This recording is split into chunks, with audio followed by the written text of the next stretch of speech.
¿Sí ven, no, chicos? Sí, doctora, ahora sí se ve. A ver cuántos hay.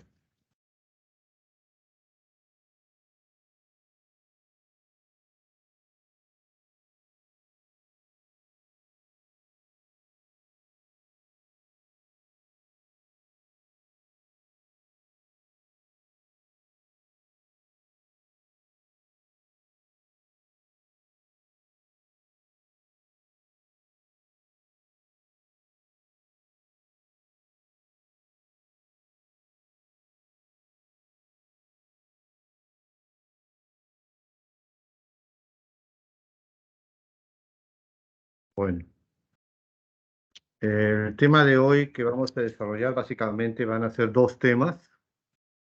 Uno es infección urinaria y el otro es síndrome nefrótico. Infección urinaria en niños.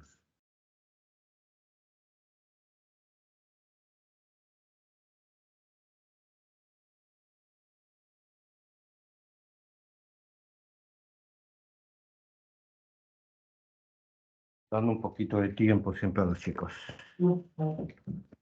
Bueno, las primeras referencias sobre el riñón y su enfermedad va desde Egipto. Y fue Hipócrates quien describió la orina fundamentalmente en los aspectos físicos, ¿no? Y obviamente lo empezó a relacionar con el riñón y también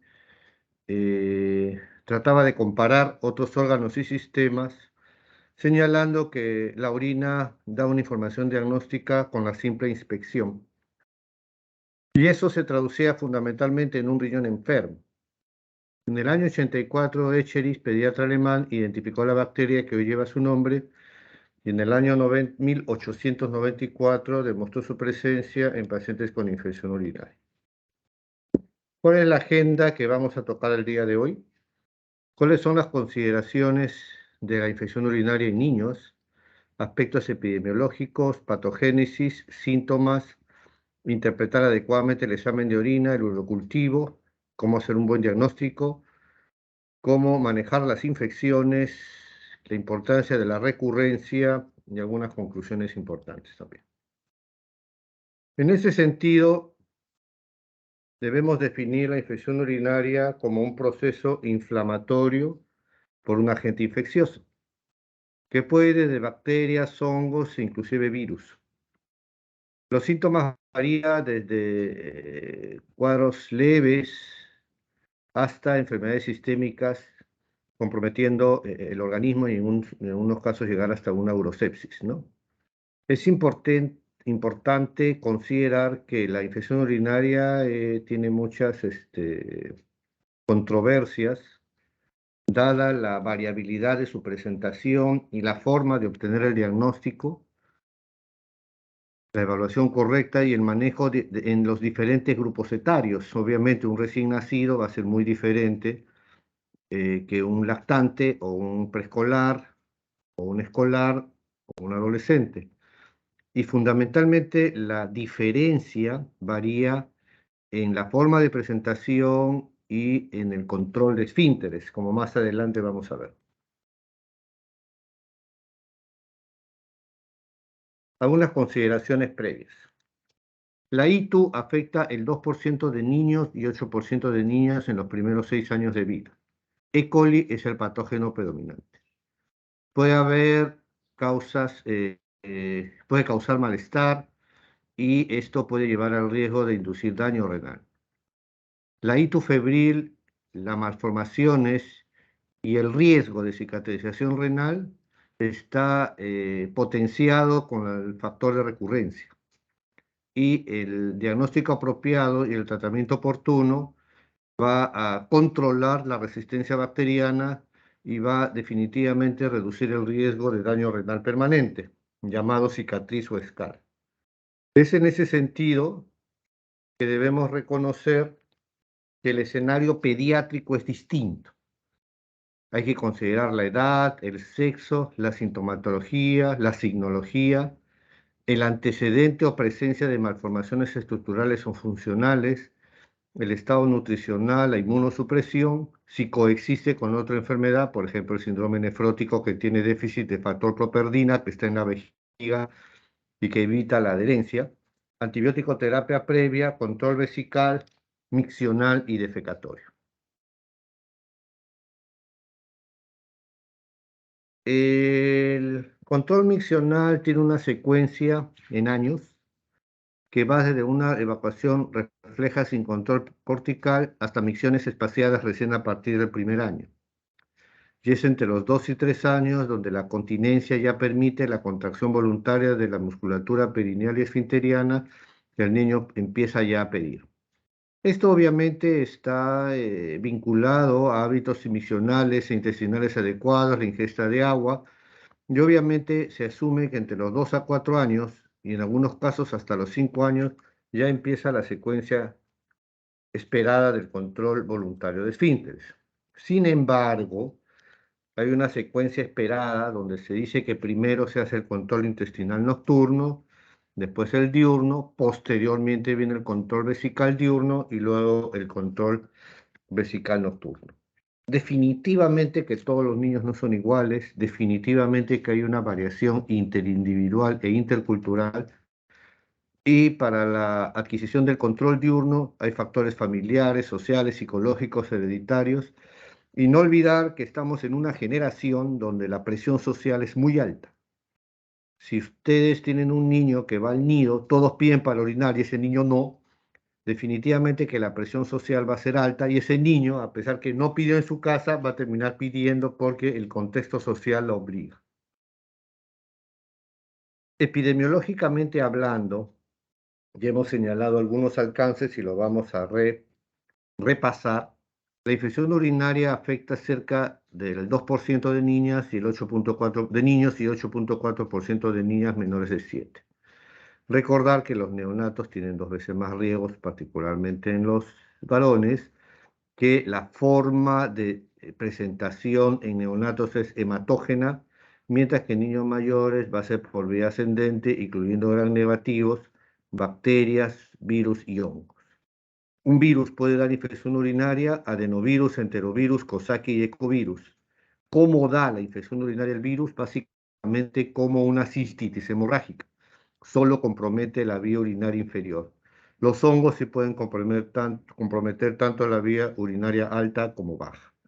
Obviamente la inmunosupresión, la terapia antibiótica prolongada y el cateterismo o sonda vesical permanente genera el crecimiento de hongos de una manera más evidente. En este cuadrito interesante vemos cómo en varones la infección urinaria es más alta y a los 6 meses empieza a disminuir hasta llegar a 2 a 3% en el resto de las edades. Y en las niñas es a partir de los 6 meses donde empieza el pico y se mantiene en 30% en aquellas niñas que hayan hecho infección urinaria. De todos modos, hablando del aspecto patogénico, la infección urinaria se convierte en una suerte de ataque y defensa, ¿no? El ataque puede llevar a una cicatriz renal permanente. Las infecciones son ascendentes, a excepción del neonato, que es a través de una vía hematógena. Obviamente que si hubiera alguna malformación, el riesgo es más alto. Y el E. coli está básicamente medido a través de las P. fimbrias que van a condicionar pielonefritis asociada a pili y polisacáridos. La unión de las fibras P a las células epiteliales o uroepiteliales está mediada por una serie de adhesinas fimbriales, que son factores de virulencia que van a favorecer la adherencia a la invasión y comunidades infecciosas dentro del tracto urinario. Acá vemos, por ejemplo, cómo la unión de los pili de la bacteria se van a unir a través de un receptor, que es el TLR4. Cuando este receptor está genéticamente codificado por una variación genética, ¿no? Como reitero, va a condicionar de que aquellos pacientes con la alteración de este receptor van a favorecer la infección urinaria y esto se ve fundamentalmente en las causas de tipo genética. Toda esta adherencia, que acá se ve clarísimo, el pili con la célula uroepitelial a través de su receptor va a generar toda una suerte de respuesta inflamatoria. Interleuquina 8 con el aumento del reclutamiento de neutrófilos, del factor de necrosis tumoral con el aumento de la permeabilidad vascular y factores inflamatorios, y la formación de cicatriz a través de una liberación de prostaglandina. Como hemos mencionado hace un instante, el huésped está afectado por su edad, por los factores genéticos, acuérdense la alteración del TRL4, por la colonización, por el estado inmune, por el estreñimiento, por vejigas disfuncionales, por las anormalidades anatómicas a la cabeza, reflujo vesicoureteral y factores obstructivos.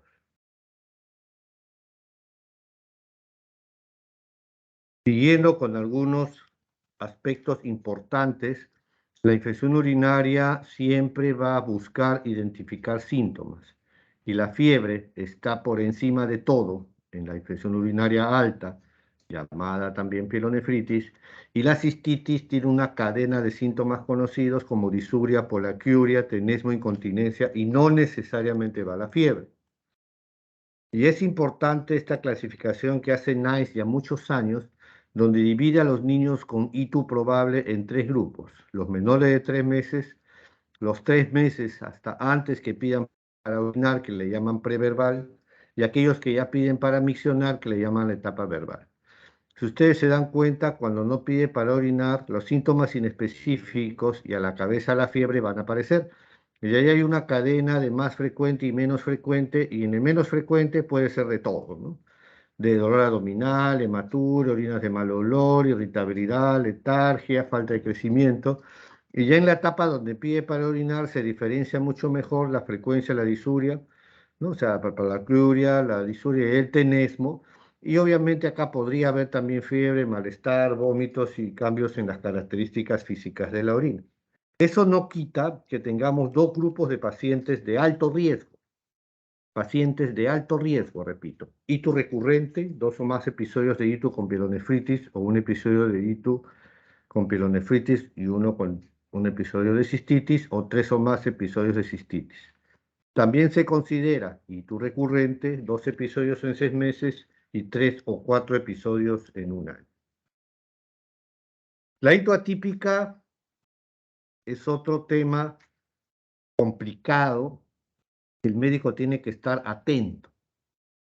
¿Por qué tiene que estar atento? Porque va a encontrar niños con criterios de enfermedad febril grave, oliguria, masa abdominal, chorro miccional débil, creatinina alta, signos de sepsis, falta de respuesta dentro de las 48 horas de iniciado el antibiótico y una infección con una bacteria no E. coli.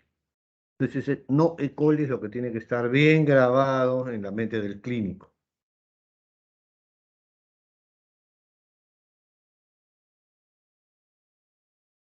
La interpretación del examen de orina y la toma de muestras siempre va a ser un problema en aquellos que no controlan esfínteres, una punción suprapúbica, un cateterismo vesical, y considerar que la bolsa colectora solo es significativa si es negativa. Y en aquellos que controlan esfínteres puede ser a través de la muestra de chorro medio o de captura limpia.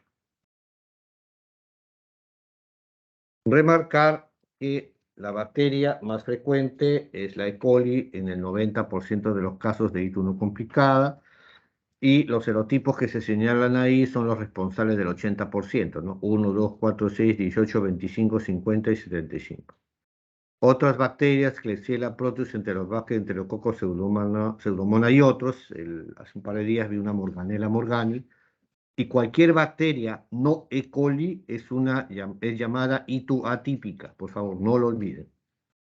El Staphylococcus coagulosa negativo y la Candida albicans también puede generar ITU en el recién nacido, y en las adolescentes puede ser el estafilococo saprofítico. Cualquier adolescente con sintomatología urinaria y que no logre identificarse una bacteria, hay que pensar en Chlamydia trachomatis por la posibilidad de relaciones sexuales, ¿no? Y en las reinfecciones, considerar los productores de beta-lactamasa y las bacterias no E. coli. El examen de orina siempre va a ser el primer acercamiento diagnóstico. Vamos a ver siempre tres cosas, ¿no? Los famosos leucocitos, los famosos nitritos y la famosa leucocitoesterasa. Obviamente que la asociación de ellos tres juntos eleva la sensibilidad y especificidad. Y solos tienen una sensibilidad menor y mejora siempre la especificidad. Entonces, la asociación de ambos puede mejorar sobre todo la sensibilidad, más no la especificidad tal cual dice en el cuadro. O sea, solos más sensibles y obviamente juntos van a mejorar la sensibilidad mucho más.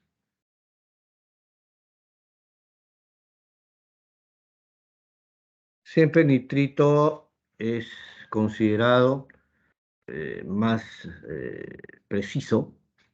Hay una reducción bacteriana de nitratos urinarios a nitritos. Son específicos pero no muy sensibles. Y la esterasa de leucocitos, el leucocitares producido por los neutrófilos, puede sugerir una inflamación activa. Es sensible pero no muy específico. ¿Ve? Estos son los cultivos. Cuando se trata de una muestra al acecho es fundamentalmente o por chorro medio es fundamentalmente aplicable los criterios de CAS, donde es más de 100.000 unidades formadores de colonia, cuando es a través de captura limpia igual, y cuando es por aspiración suprapúbica basta cualquier crecimiento. Y por cateterismo 50.000 colonias. Repito, aspiración suprapúbica cualquier crecimiento, puede ser uno. Cateterismo 50.000 y chorro medio o al acecho es 100.000.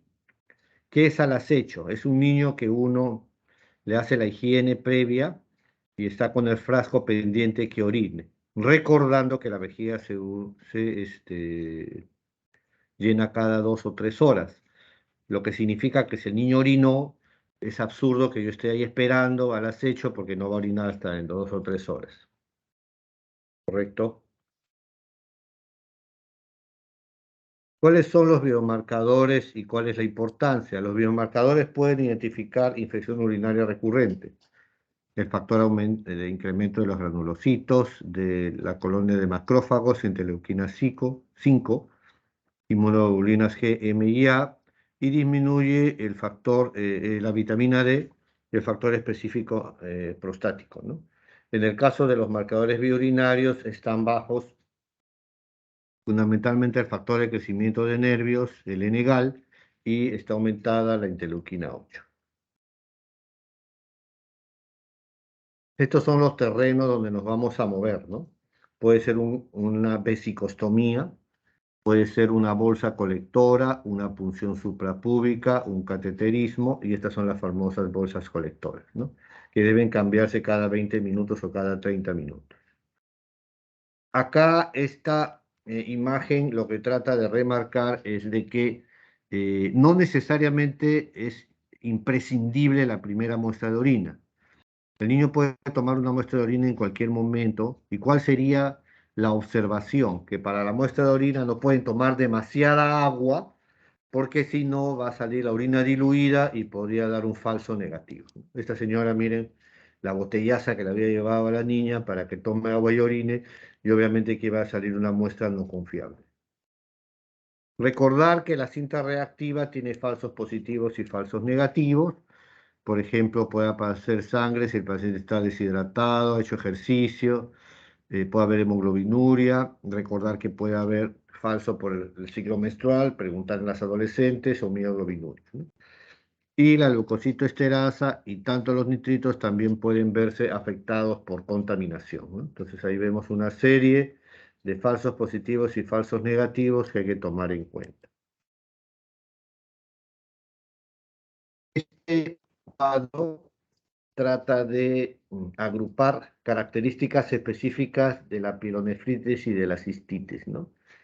La cistitis usualmente se asume que puede ocurrir después de los 2 años, pero eso es bien relativo. Hemos tenido niños lactantes que para orinar gritan de dolor y obviamente están con un cuadro infeccioso de la vía urinaria baja, ¿no? Entonces, lo que sí la caracteriza mucho más a la pielonefritis es una fiebre alta, generalmente por encima de 38, cosa que no se ve en los niños con cistitis, ¿no? Que la fiebre es mucho menos. Puede haber síntomas sistémicos, síntomas locales, más en la parte de la cistitis, de bendisuria, folacuria, tenesmo. La E. coli es la más común y se asume de que también pueden haber virus, hongos o algún factor químico en la parte de la cistitis, ¿no? Que también es relativo, ¿no? Más frecuente es la hematuria en la cistitis y a veces el cultivo en la cistitis podría ser negativo y recordar de que hay que tener algunas observaciones con respecto al nivel de localización porque podría haber un engrosamiento vesical o una inflamación a nivel renal. La cicatriz es patrimonio de la pielonefritis.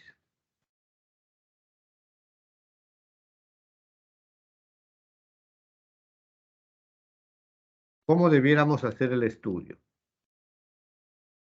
En primer lugar, buscar malformaciones, evaluar los genitales y identificar factores de recurrencia o de riesgo.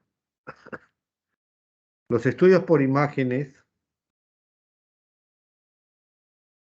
siempre han sido cuestionables y la mayor información apunta a que la ecografía renal en manos expertas debiera hacerse de una forma casi rutinaria en cualquier infección urinaria e incluso en las no complicadas.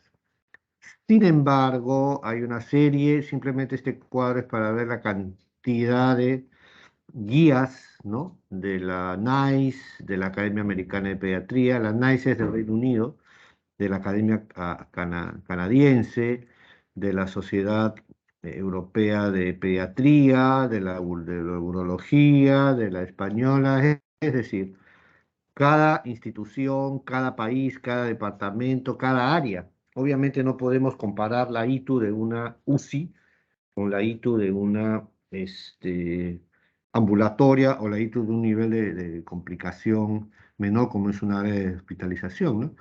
Por ejemplo, NICE dice que entre 0 y 6 meses la primera ITU no complicada puede hacerse una ecografía con el paciente ambulatorio, ¿no? Y la Academia Americana de Pediatría dice que debe hacerse en cualquier hito febril, ¿no? Y si hubiera alguna circunstancia compleja o atípica, hacer una cistografía y la hito recurrente, buscar siempre una evaluación mayor. Es decir, cuanto más compleja es la situación, sobre todo hito atípica, hito recurrente o circunstancias de manifestación compleja, debemos hacer una estudio más minucioso, ¿no? Y el estudio más minucioso imagenológico va desde una cistografía, una ecografía, una tomografía o alguna prueba que nosotros decidamos o resonancia en algunos casos, ¿no? Esta es la ecografía. La ecografía lo que va a denotar fundamentalmente, como ven, es el tamaño renal, las características sonográficas, es que la corteza se diferencia muy bien de la médula, que es la parte central, y en el caso de esta ecografía, por ejemplo, vemos que esta niñita tenía una cistitis y acá usualmente es una línea delgada y ahí se ve el grosor de la bacteria, ¿no? O sea, la inflamación evidente de la vejiga en una cistitis. Esta chiquita hizo una cistitis hemorrágica. Acá vemos la presencia de malformaciones, acá vemos quistes en el lado derecho y en el otro lado vemos tremenda dilatación del riñón probablemente por una hidronefrosis y ambos factores, sobre todo la hidronefrosis, tiene alto riesgo de generar infección. Acá tenemos una cistografía, vemos una vejiga normal, como una perita, al costado el retorno de la orina hacia el riñón, esto se llama reflujo vésico-ureteral, y acá vemos una piedrita de un amiguito que se llamaba Kevin, que no le permitía orinar y que le daba mucho tenesmo, ¿no? En la zona de la uretra. Acá vemos la llamada vejiga en árbol de Navidad. Muchos alumnos decían qué barbaridad van a comparar semejante vejiga horrible con la Navidad. Y eran estudiantes de medicina de promociones antiguas de ustedes, ¿no?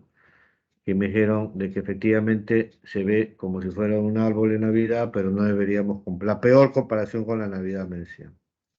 Este es un divertículo vesical gigante, este es un chiquito de 5 años que hacía ahí a repetición. Mira, este divertículo es como una bolsa adicional a la vejiga que colectaba orina que no se eliminaba y que favorecía las infecciones, ¿no?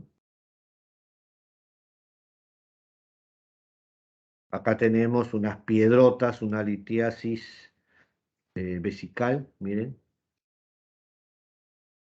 que también generaba infección urinaria, parecen unas papas. Acá tenemos los abscesos renales, que es una causa de fiebre importante en los niños, ¿no? En una resonancia. Y pasamos al punto 2, que es la evaluación de los genitales. En los genitales puede haber dos cosas. Puede haber una fimosis, una adherencia balano-prepucial, es decir, el prepucio está muy pegado a la cabeza del pene, que se llama glande, o la vaginita está cerradita y favorece infección, ¿no? Esto se ve con mucha frecuencia. Lo que deben recordar es que la fimosis es fisiológica hasta el primer año de vida. Entonces es muy importante este tema de evaluar apropiadamente los genitales externos. Y llegamos a este tema, de repente hay un recuerdo de cuando la mujer tiende a orinar, a no orinar, ¿no? A retener.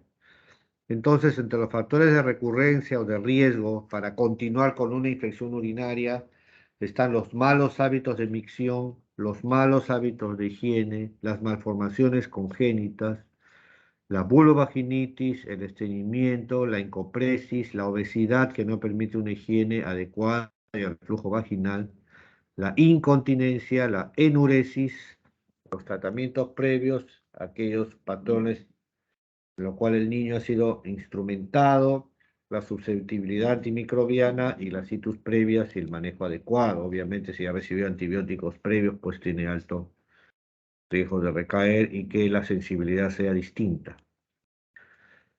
Acá vemos pues las heces, acá hay una escala que es la escala de Bristol, que trata de definir, inculcar y educar a la familia que no es lo mismo que haga las heces todos los días a que haga las heces duras, bolitas, le llaman incluso heces caprinas, secas, grandotas, con mucho esfuerzo. Eso es estreñimiento, más la consistencia que la frecuencia.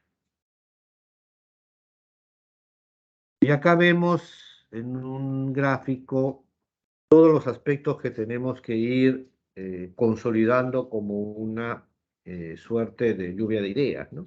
Si lo limpia adecuadamente, que no se aguante, si tiene una malformación tipo malformación anorrectal, o tiene un mielo meningocele que le genera una vejiga neurogénica, la presencia de piedras, los factores genéticos, una serie de aspectos que tenemos que recordar.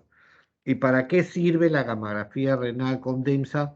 Para identificar la cicatriz renal que ocurre entre 15 y 65% de los niños con hito recurrente. La gamografía con ácido dimercapto subclínico es la prueba que sirve para ver la cicatriz y se realiza entre los 5 a 6 meses después de la última ITU y se ve una zona de hipocaptación. ¿Qué es importante recordar y hacia dónde apuntamos? La prevención es determinante. ¿Y qué significa prevención? Evitar el estreñimiento, identificar factores de riesgo, monitorear el comportamiento de los niños que van al baño, ver si se limpian bien, que no se aguanten para orinar, que la higiene cuando se bañan. Ahora nadie quiere, los niños no quieren que nadie los toque ni los mire. Ver que se bañen bien, que se aseen bien, ¿no? Entonces, recomendar que esto requiere de una vigilancia por parte de los padres y también recordar que hay algunos aspectos todavía no demostrados que requieren, como el jugo de arándano, que todavía no se ha demostrado sus beneficios en niños, ¿no? Entonces, el tratamiento tiene como objetivo, como es obvio, eliminar la infección prevenir o reducir las complicaciones.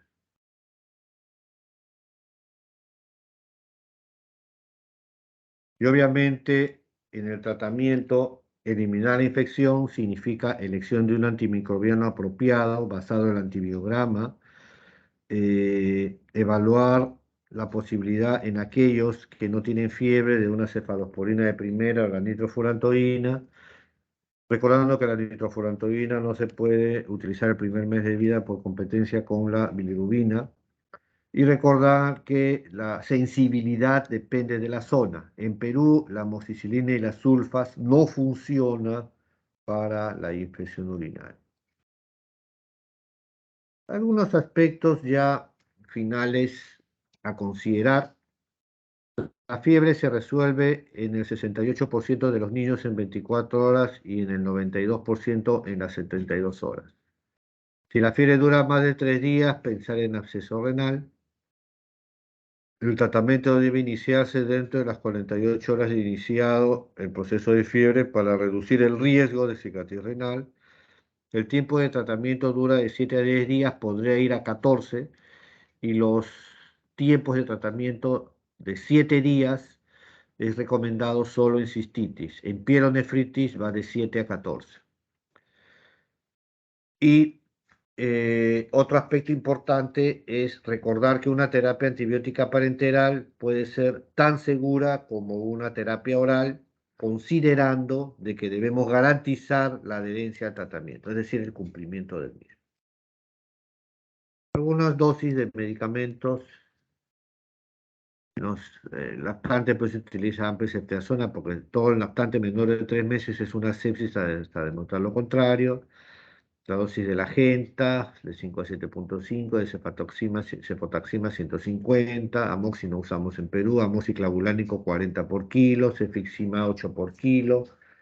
Y ahí están todas las drogas que son importantes tener en cuenta, ¿no?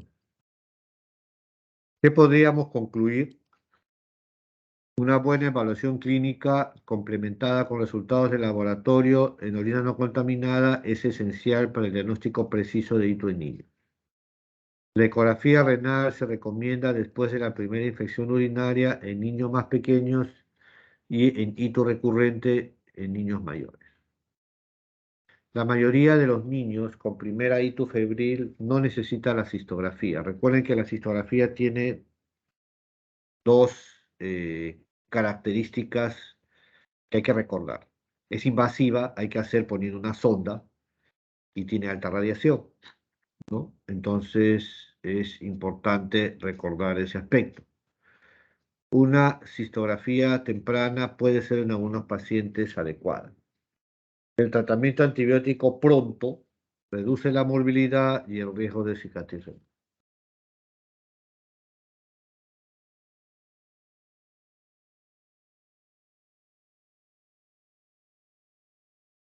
Finalmente, recordar que el fin principal no es diagnosticar una infección urinaria o un reflujo, sino utilizar aquellos marcadores que puedan prevenir las secuelas que resultan de estas condiciones, ¿no? O sea, evitar los riesgos futuros. No sé si hay alguna pregunta.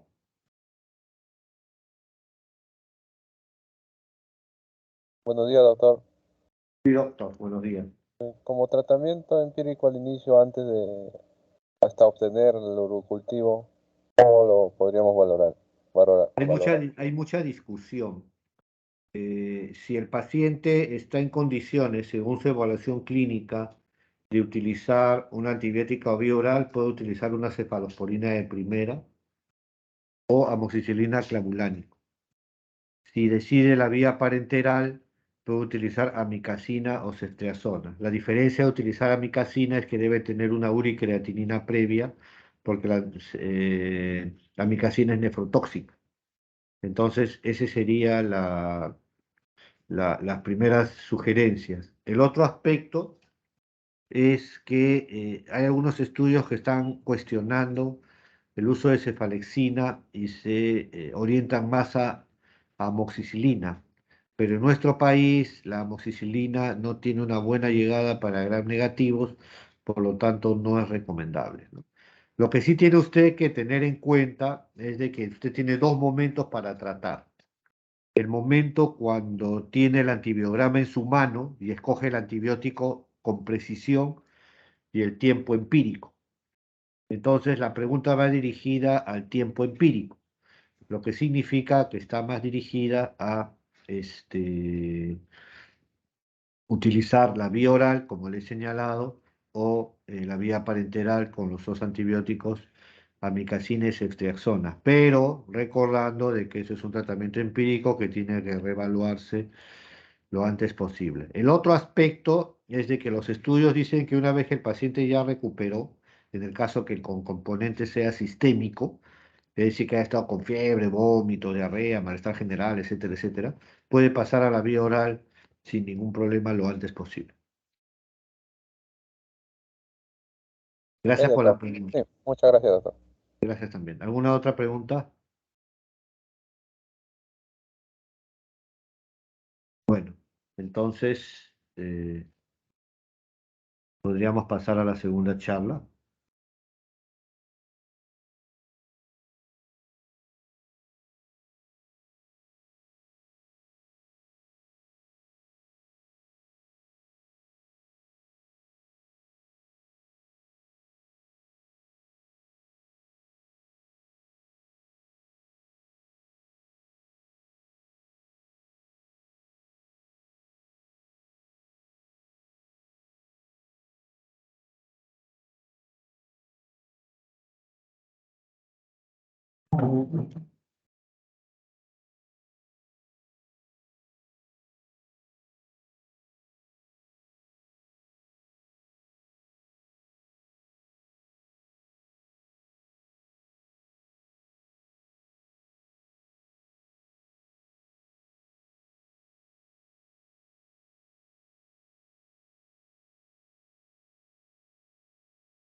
Bueno, hemos esperado un minutito para darles un pequeño respiro.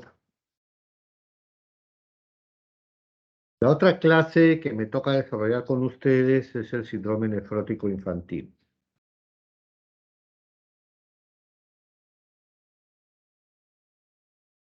Entonces, acá tenemos que recordar que la enfermedad renal en los niños tiene una forma de presentación distinta y debemos ser lo más precisos posible. Entonces, en esta forma de presentación diferente, van a entrar los signos y síntomas de la enfermedad renal, anormalidades en el examen de orina, la infección urinaria, anormalidades congénitas, anormalidades ácido-base, enfermedad glomerular, tubular, disminución de la función renal, hipertensión y compromiso renal en enfermedades sistémicas. ¿A dónde va esto? A recordar que los síntomas y síntomas signos y síntomas de enfermedad renal en pediatría son definitivamente diferentes. Ya hemos conversado, por ejemplo, en la ITU, puede estar relacionado a si el niño pide o no para orinar. En el caso de anormalidades del examen de orina, tenemos que ver siempre el pH, si la orina es ácida o no, si va a concentrar adecuadamente, la densidad por encima o igual a 1010.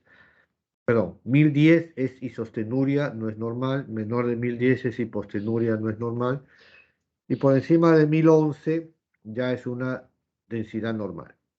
La infección urinaria puede ser aislada, puede ser recurrente o atípica, hay que ver si tiene una anormalidad congénita única renal o dentro de un contexto sindrómico, si hay algunas alteraciones ácido-base, si hay indicadores de enfermedad glomerular, fundamentalmente traducido en proteinuria o tubular por una acidosis tubular, si hay creatinina alta, si hay hipertensión y si la enfermedad renal está dentro de un contexto de enfermedad sistémica, diabetes, púrpura, lupus, etc. Acá tenemos un chiquito que si ustedes lo logran ver, antes no teníamos el temor de taparle los ojos, ahora hay que tapárselos. Ustedes logran ver que tiene un edema palpebral importante y que tiene la carita tipo media luna. Este chiquito tiene un Cushing medicamentoso. Tenía una recaída en pleno tratamiento. Y lo que están viendo ahí, el reloj y los plumones se lo regalaron para que se deje tomar la foto, hasta la pelota. Entonces, esta foto tiene varios años ya. Este chiquito era una recaída de síndrome nefrótico. Y hay que recordar que el síndrome nefrótico infantil tiene un comportamiento desde el debut, ¿no? Considerando la edad, la respuesta no al corticoide, la histología, si recae, si remite, y todo eso va a considerar su pronóstico final. Las enfermedades renales dentro del punto de las glomerulonefritis son enfermedades de patogenia inmunológica que causan inflamación en el glomérulo y en sus compartimientos adyacentes. Y estas lesiones glomerulares pueden ser no inflamatorias, inflamatorias o mixtas.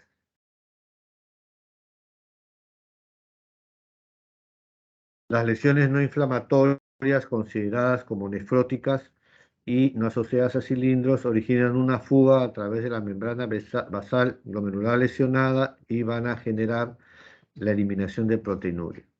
O sea, es la membrana basal la que se va a lesionar en el síndrome nefrótico y va a permitir la eliminación de proteínas que no deberían eliminarse. Entonces, cuando uno enfrenta una glomerulonefritis, básicamente va a enfrentar estos temas. Hematuria, más relacionada al síndrome nefrítico, proteinuria, más relacionada al síndrome nefrótico, y cualquiera de estas condiciones médicas pueden generar insuficiencia renal.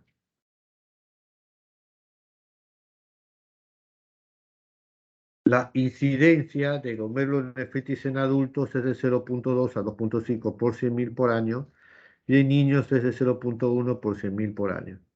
Hay dos excepciones, el síndrome nefrótico a cambios mínimos 2 por 100.000 y la nefropatía IgA 4.5 por 100.000 en Japón.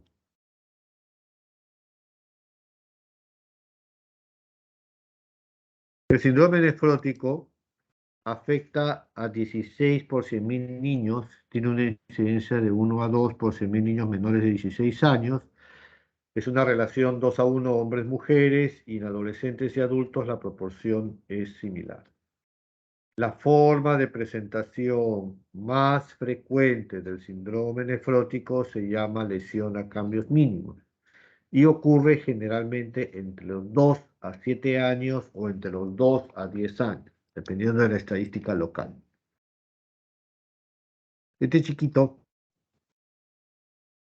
que se llamaba Pachacute, este niñito hizo un síndrome nefrótico a edad temprana, como ven, está edematoso, ¿no? Y todo niño que hace la lesión a enfermedad temprana, el riesgo de generar un síndrome nefrótico congénito o infeccioso es muy peligroso y obviamente cuanto más temprana desarrolla una lesión, más alto es el riesgo de daño renal permanente. Dentro del punto de vista epidemiológico, se asume que la incidencia familiar es de 3.35%. En los niños atópicos, 34-60% de síndrome nefrótico a cambios mínimos tiene IgE elevada y se asocia a recaedor frecuente. Y los niños con lesión a cambios mínimos tienen una posibilidad de respuesta al corticoide del 93%. A diferencia de otras lesiones histológicas como glomerulosclerosis focal y segmentaria y membrana proliferativa, donde en uno de ellos es solo 30% y 7% con la MP. Hay otro estudio interesante que habla de que 75 niños con lesiones tipo glomerulosclerosis focal y segmentaria a los 5 años ya tenían 21% de enfermedad renal crónica terminal o avanzada, 23% de RC y casi 40% proteinuria. Y solo el 11% logró remisión. La no respuesta al corticoide, llamada corticoresistencia, tiene alto riesgo de daño renal progresivo.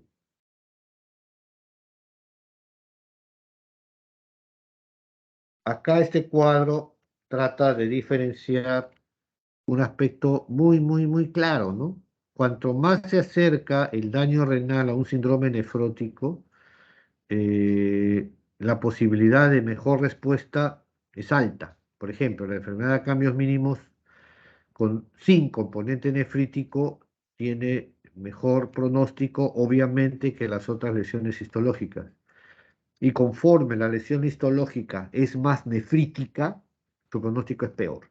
Entonces, si vamos de abajo hacia arriba, tenemos que la lesión con crecientes, la MP, la nefropatía IgA, la de membranosa y la glomerulosclerosis focal y cementaria, cada una de ellas tiene un componente nefrítico mayor.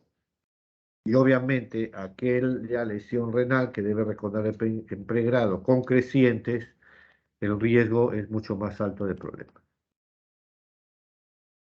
La etiología del síndrome nefrótico es variable, idiopático, genético, infeccioso, ¿no? En la parte idiopática están toda la cadena de lesiones histológicas que acabamos de mencionar, la genética con lesiones autosómicas recesivas o dominantes con muy mal pronóstico, y recordar que infecciones como la hepatitis, el HIV, la malaria, la esquistosomiasis y la filariasis también puede dar síndrome nefrótico secundario.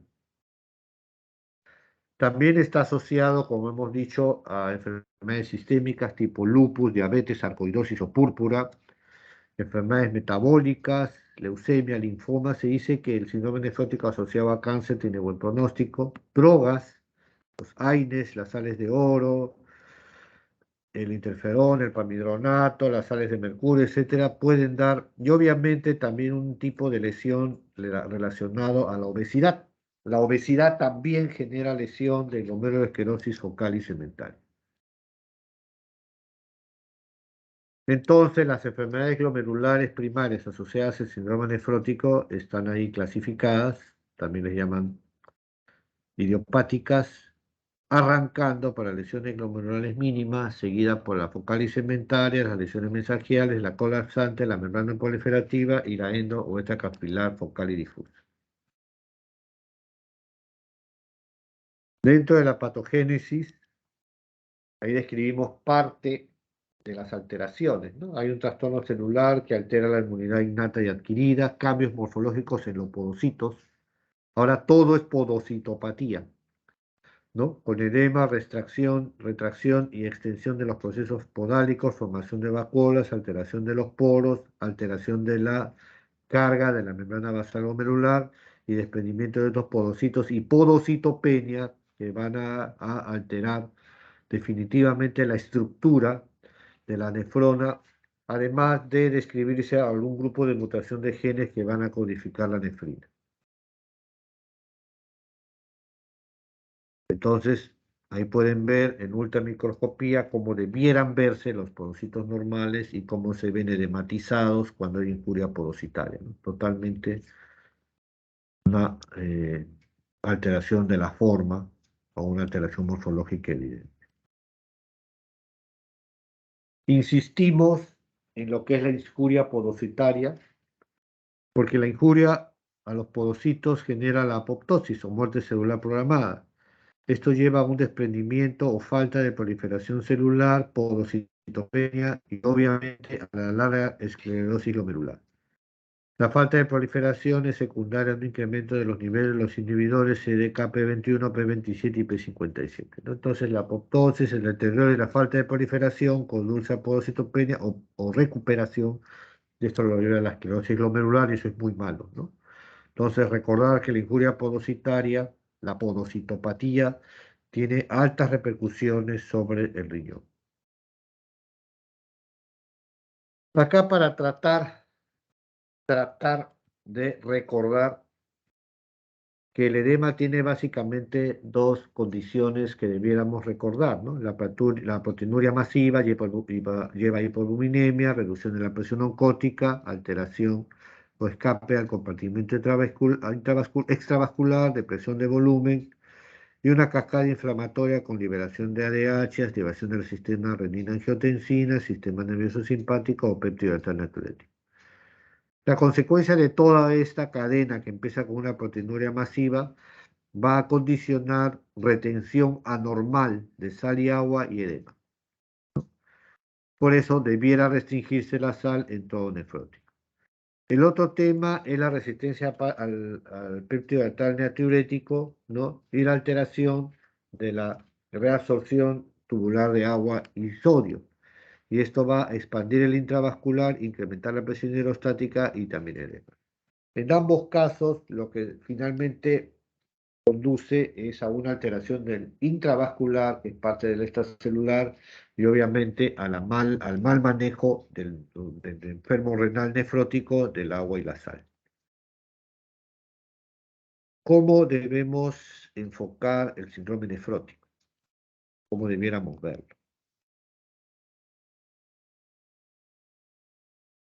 Siempre lo más llamativo es el edema, ¿no? Esta chiquita tenía una ascitis tremenda, y incluso venía de la selva, me acuerdo, la gente creía que estaba embarazada y lo que tenía era una citis terrible. Acá vemos el edema generalmente es blando, el edema generalmente es asimétrico y es bilateral, y el compromiso de los genitales es mucho más complicado, ¿no? Entonces podríamos nosotros en ese sentido, buscar el escenario del síndrome nefrótico primario en ausencia de enfermedad sistémica, el secundario asociado a otra enfermedad sistémica, el nefrótico infantil en menores de 1 año y de mal pronóstico, ¿no? Entonces, para hacerlo más dinámico, agendaremos 6 puntos y sobre esos 6 puntos vamos a trabajar para poder abordar de una manera más adecuada el síndrome nefrótico infantil. ¿Cómo confirmamos el diagnóstico? Para confirmar el diagnóstico tenemos que conocer los componentes. Son 4 componentes. Proteinuria nefrótica, no solo proteinuria, debe decir proteinuria nefrótica. Edema de diferentes grados, hipoaluminemia y dislipidemia. ¿Qué es una proteinuria nefrótica? En niños menores de 4 miligramos metro cuadrado, normal, significativa de 4 a 40 y más de 40 por metro cuadrado, nefrótica, o más de 50 miligramos por kilo, nefrótica, o una muestra al azar, proteína entre creatinina mayor de 2 o de 2,5. Los otros componentes deben ser analizados, priorizados y evaluados. No todo edema es renal, ¿no? Recordar.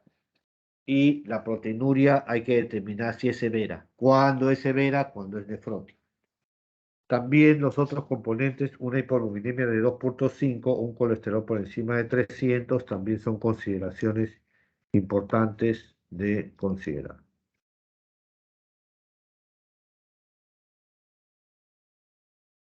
Recordar que la proteinuria no solamente es patológica, hay proteinuria por el ejercicio, por fiebre, hasta por estrés y ortostática. Y esas no son consideradas anormales. Y la proteinuria puede partir de lesiones glomerulares, como se está viendo ahí, primarias o secundarias en el cuadro, o tubulares que pueden ser hereditarias o adquiridas, y para diferenciar una y otra se pide una beta-2 microglobulina que se ve solamente en la proteinuria de origen tubular, ¿no?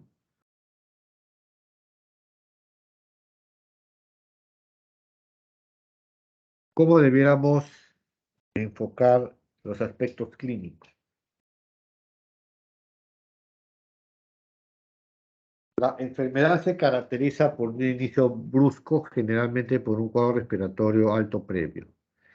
El edema blando es el mayor síntoma y es detectable cuando la retención de líquido excede de 3 a 5%.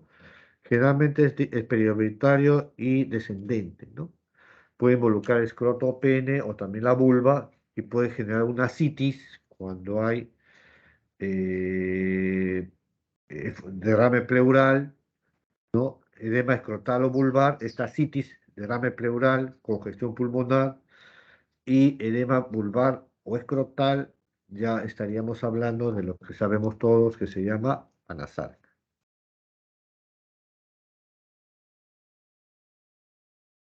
El laboratorio habla de unas proteínas totales con una hipoalbuminemia y descenso de la gamma globulina con aumento de las fracciones alfa-2 globulina y beta.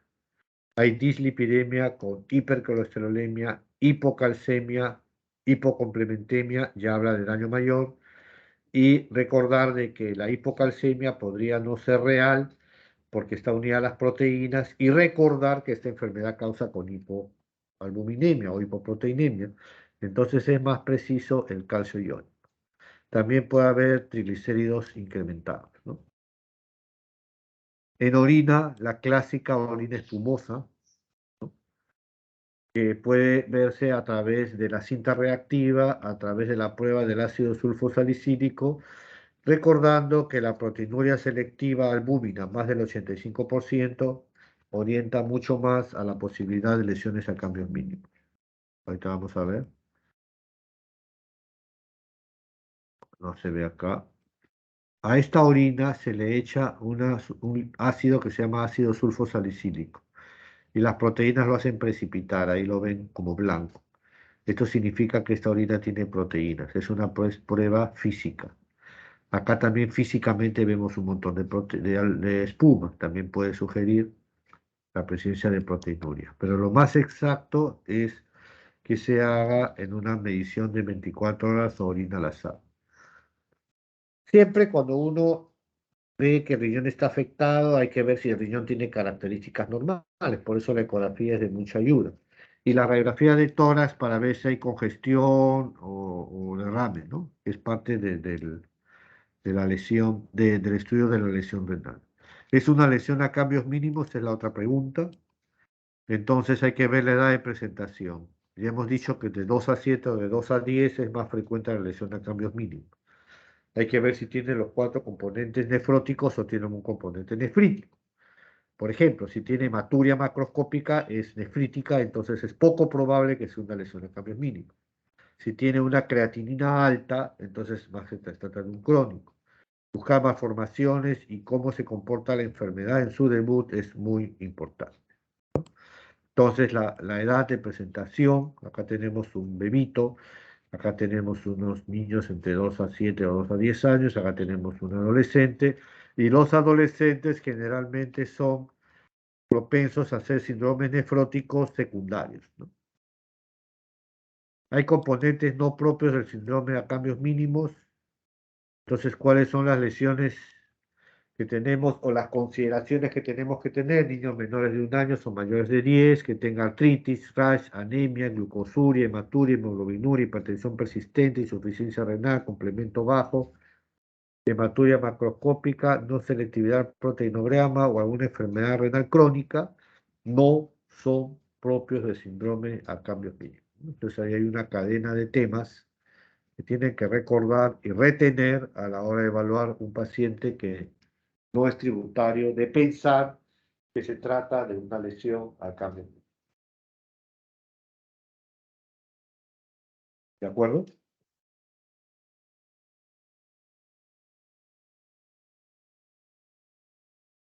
Acá hay algunas gráficas para que lo recuerden. Rash, hematuria, dolor articular, hipertensión, son componentes nefríticos que alejan la posibilidad de que sea una lesión a cambios mínimos. Ya en el punto 4 debemos monitorear la enfermedad, seguir la secuencia.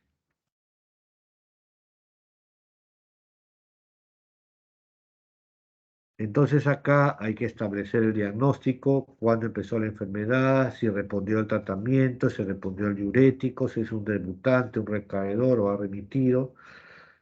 Una vez que se diagnostica la enfermedad, cuánto tiempo está realmente libre de la enfermedad, como un asmático, por ejemplo, cómo evoluciona para determinar su pronóstico.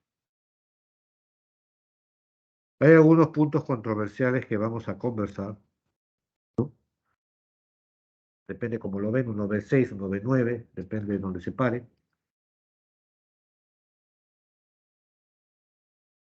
y vamos a tocar algunos de los temas controversiales que creemos que son importantes que ustedes también manejen, ¿no?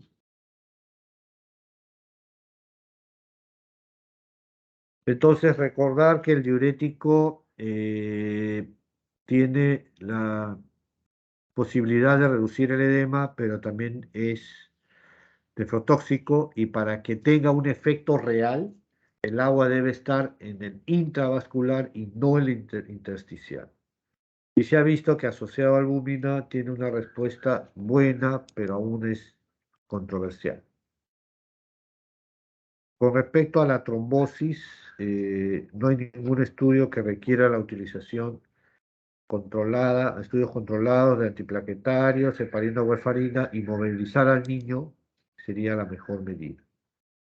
Con respecto a la albúmina, que siempre se discute porque ellos tienen hipoluminemia, se ha visto de que esto no tiene una respuesta muy favorable, que incluso se han descrito cambios morfológicos en el glomérulo, por lo tanto no es una medida estricta, ¿no? Puede ayudar, sí, en tiempos cortos también, pero recordar de que la albúmina no es una medida salvadora como muchos años se ha creído, ¿no? Con respecto a la prevención antibiótica, hay que tener en cuenta de que inmunizaciones adecuadas, la profilaxis antibiótica o la terapia sustitutiva con inmunoglobulanas no han mejorado el pronóstico de enfermedad. Lo que sí está demostrado es la vacunación antineumocócica que sí deberían realizarse, tratan precocemente las infecciones y tener cuidado en la sobredosificación de profilaxis antibióticas de manera rutinaria, que no es lo más conveniente. Finalmente llegamos al último punto, que es la mejor estrategia de manejo, ¿no? ¿Cuál es la mejor estrategia para ver el síndrome nefrótico infantil? ¿Cómo debiéramos manejarlo? ¿Qué debemos tener en cuenta? ¿Qué conceptos deberíamos definir? Entonces acá entra a tallar un soporte adecuado, un control de infecciones y el tratamiento de la enfermedad de fondo.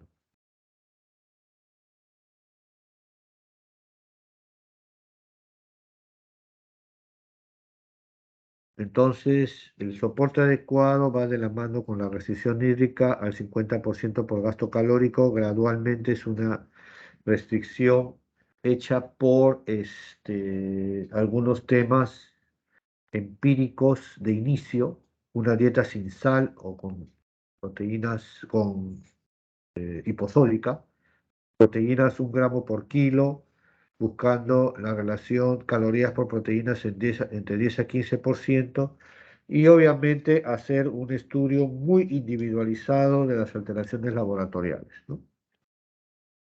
El soporte, como se ha mencionado, puede ir de la mano con albúmina, diuréticos a la cabeza, furosemida, espironolactona, tiazidas y antiproteinúricos como IECA o ARA, ¿no?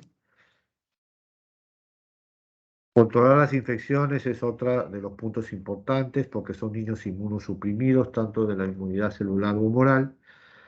Y entre los factores de infección más clásicamente buscados está la sinusitis, la caries, la parasitosis, la tuberculosis, la ITU y otros procesos infecciosos que podamos considerar, recordando que tienen una inmunidad deprimida, que el edema favorece la entrada y propagación de la infección, que hay pérdidas del factor B y D de la vía complementaria, que los fagocitos no trabajan bien y que los fármacos podrían incrementar el riesgo de más problemas porque utilizamos fármacos inmunosupresores, ¿no?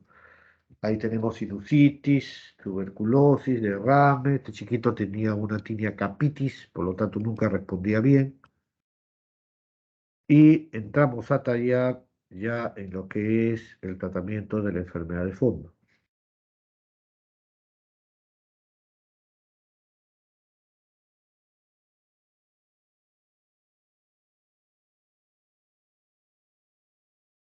¿Cuál es el eje del tratamiento de la enfermedad de fondo? La utilización de corticoides. Y acá tenemos dos mensajes claros. Cuando el paciente responde, es un córtico sensible, carita feliz. Cuando el paciente no responde, o es un córtico resistente, o un córtico dependiente, o un recaedor frecuente, hay que tener mucho cuidado en aquellos pacientes que no son sensibles a los corticoides. Estas definiciones sí las tienen que retener, ¿no? ¿Cómo se define un síndrome nefrótico? ¿Qué significa una remisión completa? ¿Qué significa que no responda, que sea un respondedor inicial? ¿Y qué no es, y qué cosa es una corticoresistencia, ¿no? Por ejemplo, el respondedor inicial es aquel que remite en las primeras 4 semanas de tratamiento, pero después recae. Y el córtico resistente es aquel que no tiene la remisión completa, ¿no?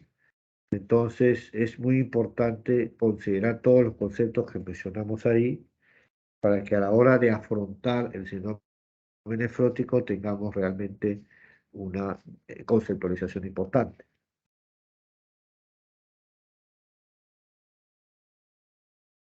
Esto nos genera muchos problemas, ¿no? Cuando hablamos de recaída, ¿no? Cuando hay una proporción proteína creatinina más de 2000, ¿no? O una proteinuria más de 3 cruces por 3 días consecutivos, infrecuente, una recaída en 6 meses, o de 1 a 3 recaídas en un periodo de un año, frecuentes, 2 o más en 6 meses, o 4 más en un año. La corticodependencia cuando tiene 2 recaídas en el tratamiento o en los 14 días de suspendido de los esteroides. La corticodependencia usualmente se ve cuando se va bajando la dosis. El respondedor tardío, no respondedor tardío, proteinuria persistente por 4 más semanas después de haber iniciado corticoides, seguido de 1 más remisiones, ¿no? Estas definiciones que pudieran ser un poco confusas, hay que tenerlas muy en claro para tomar decisiones terapéuticas, ¿no? Eh, ¿Por qué hay tanta definición? Porque es importante que el médico sepa qué hacer en las diferentes circunstancias, ¿no? Supongo, como el chiquito que empezó el slide, ¿no? El chiquito estaba yendo muy bien y de repente, pum, empezó a edematizarse. Entonces yo tengo que ver, es la primera vez que recae, cuánto tiempo va de tratamiento, en qué fase de tratamiento va. Entonces todos esos conceptos entran a tallar a la hora de tratar un síndrome nefrótico. Entonces se da un esquema de 12 semanas en el debutante, 60 por metro cuadrado diario, más 40 por metro cuadrado interdiario por 6 semanas. Y en aquel que recae se da lo mismo, pero por 4 semanas. 60 miligramos por metro cuadrado por 4 semanas y luego seguido a 40 por metro cuadrado interdiario por 4 semanas. Este slide lo que trata de decir es de que el tratamiento inicialmente se proponía que debía cortarse a las 12 o a las 8 semanas, pero en estudios posteriores la reducción gradual de la dosis era una buena alternativa porque disminuía las recaídas. Entonces empiezan a tratarse diferentes esquemas, yo lo pongo ahí solo para que lo tengan un poco como una cuestión panorámica. No es la intención pues que manejen situaciones muy complejas, no es más de la especialidad. ¿Cómo hacer con un síndrome nefrótico del primer episodio, cuando recae en forma esporádica, cuando no son córtico-dependientes, cuando son recaedores frecuentes? Uno va alternando estrategias de manejo, combinando estrategias de manejo, con la intención de que el paciente finalmente remita, ¿no? Lo que sí es importante recordar es que el tratamiento sí se ha extendido más. Ya Cochrane hace muchos años, ellos hablaban que uno debe bajar la dosis no tan bruscamente, sino hasta 7 meses, ¿no? Entonces hay muchos estudios que han demostrado de que esta prolongación del tratamiento, ya no en 8 semanas ni en 12 semanas, sino hasta 7 meses, podría generar mayores beneficios de no recaída. Es como, yo siempre comparo con el asmático, ¿no?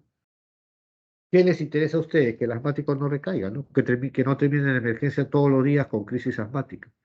Entonces, igual acá se busca diferentes alternativas para evitar esto. Hay diferentes tratamientos coadyuvantes.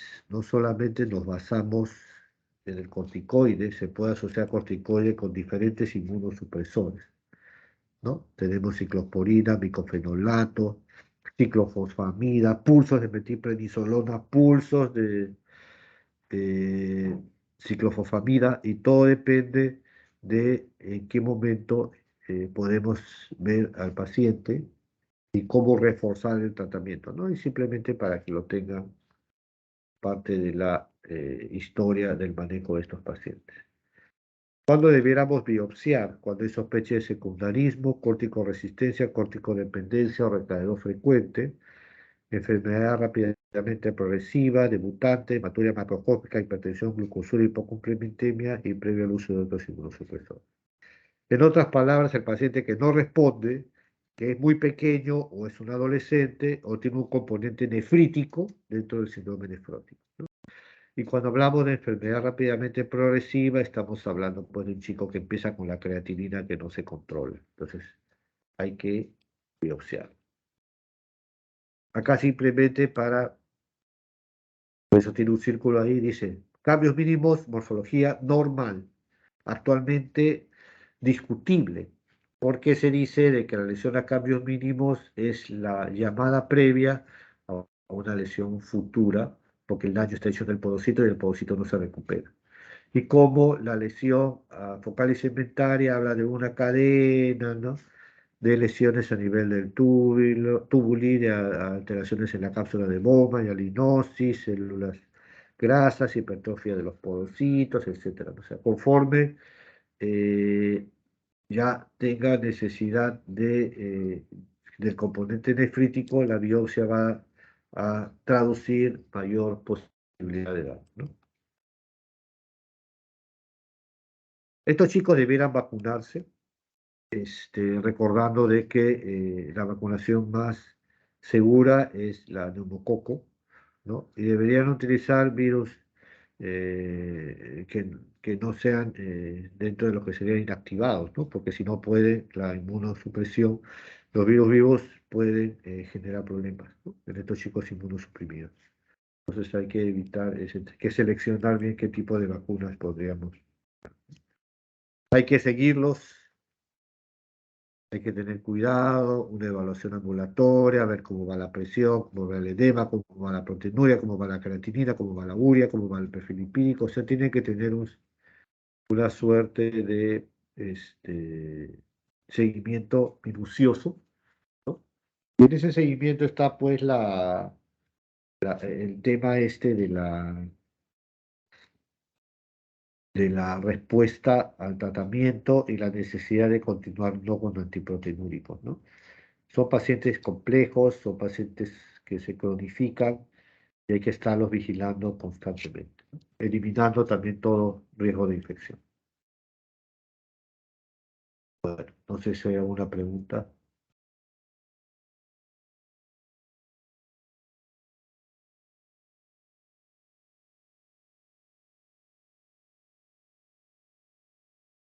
Esta clase es más larga a diferencia de la de ITU. La de ITU es un poco más corta, pero realmente está todo lo que considero que deberían tener como conocimiento fundamental en esta patología. Y